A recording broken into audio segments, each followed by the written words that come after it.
গান্ধীজির আমলে স্বদেশী আন্দোলনের সময় চরকা ছিল আত্মনির্ভরতার এক শক্তিশালী প্রতীক। সেই সময় দেশবাসী নিজের হাতে সুতো কেটে কাপড় তৈরি করত।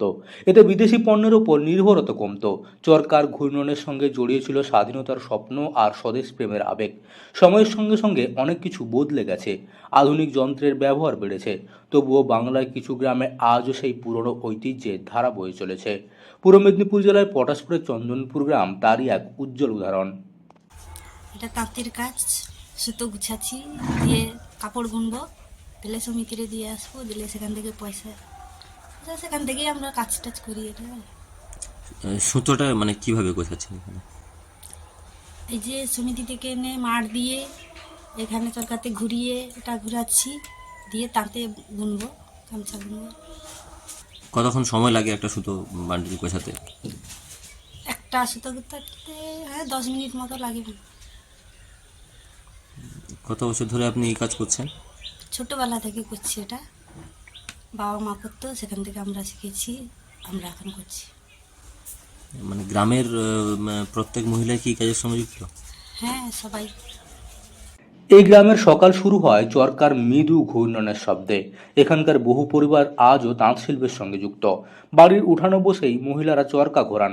প্রথমে তুলো বা সুতোর তৈরির কাঁচামাল প্রস্তুত করা হয়। এরপর চরকার চাকা ধীরে ধীরে ঘোরানো হয় হাতে। এক হাতে চরকা ঘোরে, অন্য হাতে ধীরে ধীরে তুলো টেনে সরু সুতো বানানো হয়। এভাবেই ধৈর্য আর দক্ষতার সঙ্গে সুতো কাটা হয়। সেই সুতো পরে ব্যবহার করা হয় শাড়ি বোনার জন্য। শুধুমাত্র চন্দনপুর গ্রামের মহিলারাই নয়, গ্রামের পুরুষরাও এই পেশার সঙ্গে যুক্ত। নিজেদের ঐতিহ্যকে বাঁচিয়ে রাখতে বাড়ির তরুণ প্রজন্মও ছোটবেলা থেকেই এই কাজ শিখে নিচ্ছে।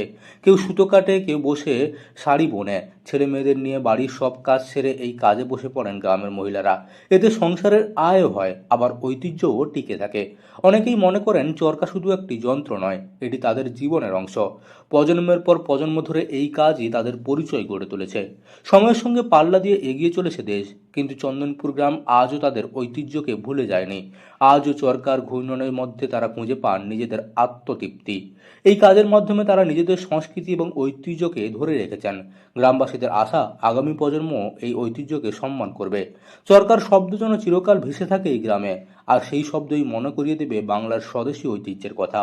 পূর্ব মেদিনীপুরের পটাশপুর থেকে মদন মাইতির রিপোর্ট, লোকাল 18 বাংলা।